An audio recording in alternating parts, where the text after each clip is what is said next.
Hi, this is Matt with AppliancePartsPros.com. Today we'll be showing you how to repair your appliance. Remember, anytime you work on an appliance, make sure it's unplugged or the circuit breakers are off so there's no chance of electrocution.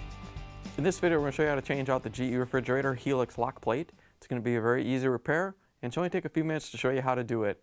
If you already have one of these, great. If not, you can click on the link below or get it at AppliancePartsPros.com.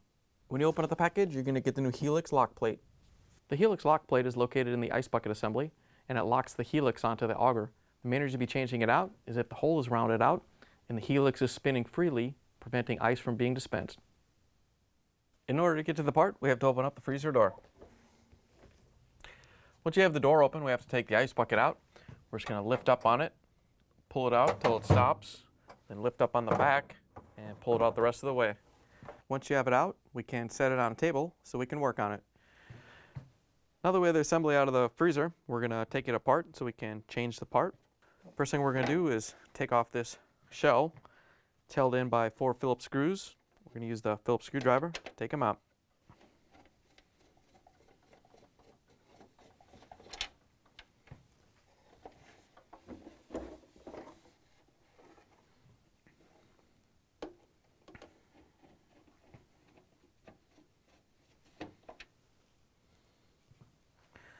Once you have the 4 screws out, we can separate the outer shell from the ice bucket and set it aside. Once you have it off, we're going to set the ice bucket on its top, and then we have to use the Phillips screwdriver to take out this screw. Holds the actuator arm on.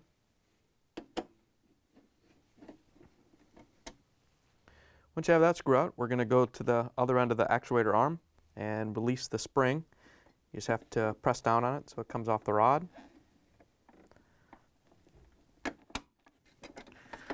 Once you have the spring off, we're going to go to the other end of the arm so we can unhook it from the door.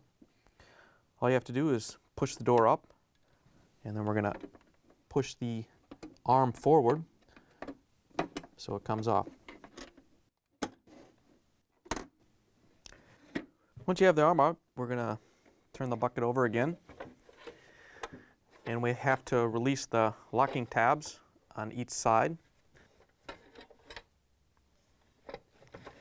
We're going to stick a couple small flathead screwdrivers in these grooves right here to get those tabs to release.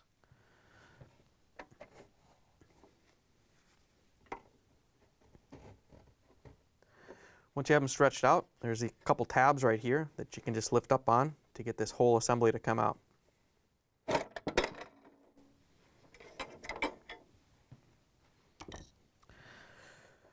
Once you have that free, we can just lift up on it and pull the whole auger assembly out of the bucket. Once you have that free, we can pull the bucket out of the way, set it aside so we can work on the auger assembly. Before we take the auger apart, we're going to take the drive cup out and just set it aside. Once you have that out of the way, we have to remove the E-clip on the other end. We're just going to use a small flathead screwdriver to pop it off. We're just going to carefully get behind the E-clip with a flathead screwdriver and pop it off. Once you have it off, you can take the E-clip and the washer off, set it aside.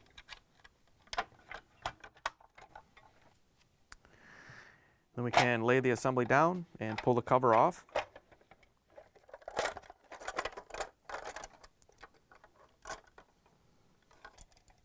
And set that aside. Now that we have the front cover off, we have to take off all the spacers and the teeth. We're going to leave this one spacer on the back on it and take it off separately. But we're going to take some rubber bands and put them around the teeth so they don't fall apart when we take them off the shaft. We're just going to use some rubber bands and wrap them around on each side to hold these all together. So when we take them off, we don't have to worry about all the spacers and everything falling apart.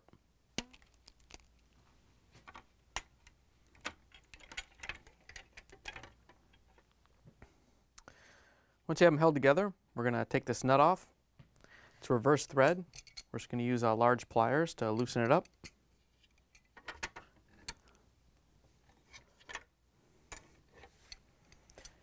Once you have it loose, you can just unscrew it by hand and set the nut aside. We're going to carefully pull all the teeth and spacers off, except for that bottom one as one assembly, and set them aside.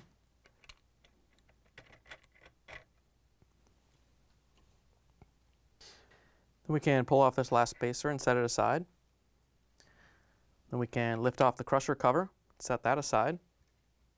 With the cover out of the way, we can separate the auger from the helix. All you have to do is pull the auger out, set it aside. We can turn it over so we can separate the helix lock plate from the helix. You just have to slide it one way and lift up on it, then pull it out and separate the two pieces. Here's the old helix lock plate next to the new one. If you already have one of these, great. If not, you can get it at appliancepartspros.com. To put the new helix lock plate on, we're just going to put it onto the helix. You want to make sure that the bumps are up. And we're just going to slide it through one side, let it drop down and center it. Once you have it centered, we can grab the auger and line up the flats so it goes through.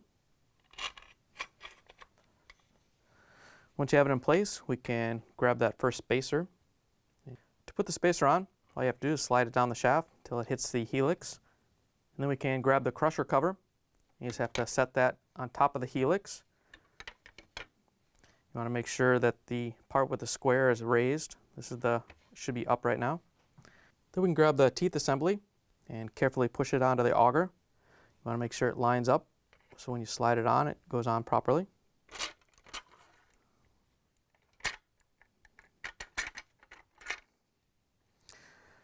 Once you have it in place, we can put the nut on. Remember, it's reverse thread, so you're going to go counterclockwise to tighten it down.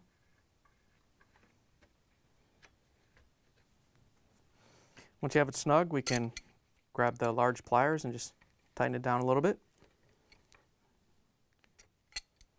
Then we can take off the rubber bands.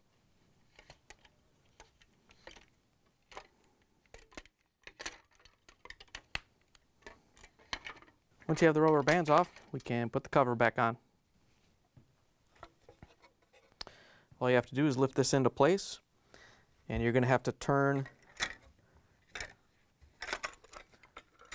these moving teeth right here, lock into this little cutout right here. So when you lift this cover on, you're going to have to push this in here like that, and you may have to get the door out of the way. And then push it all the way in so the front comes out. So we can put the washer and the E-clip back on. We're just going to set the washer in place. And then we can use the flathead screwdriver to help snap in the E-clip.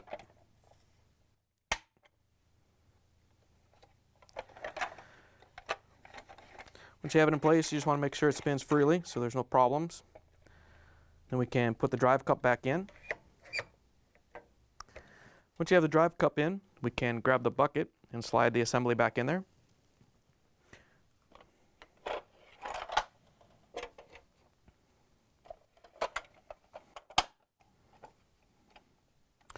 Just going to carefully lower down into place. You want to make sure that the drive cup goes into the opening back here in the back of the bucket. Then you can lower the front down. You want to make sure that the tabs right here go into their little slots on each side. Once you have it in place, you can just push down on it so it locks it into place on each side. Once you have that in, we can turn it over. Once you have it flip back over, we can put the arm back in. We're going to put it on the door first, so we just need to push the door back and hook it in.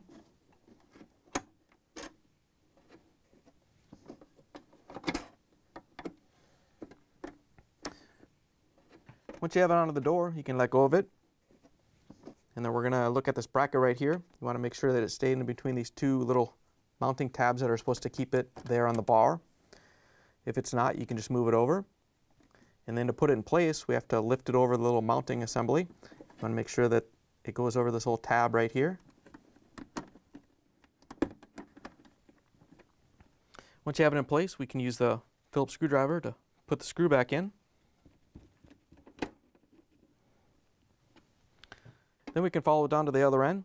so we can hook the spring back up. We want to make sure it has tension on it.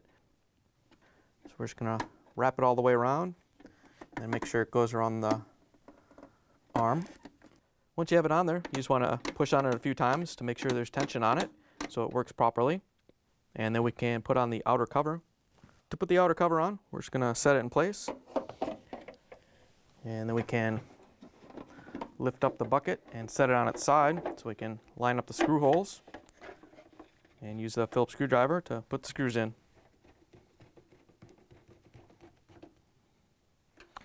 Once you have this side in, you can turn it over so we can put the ones in on the other side.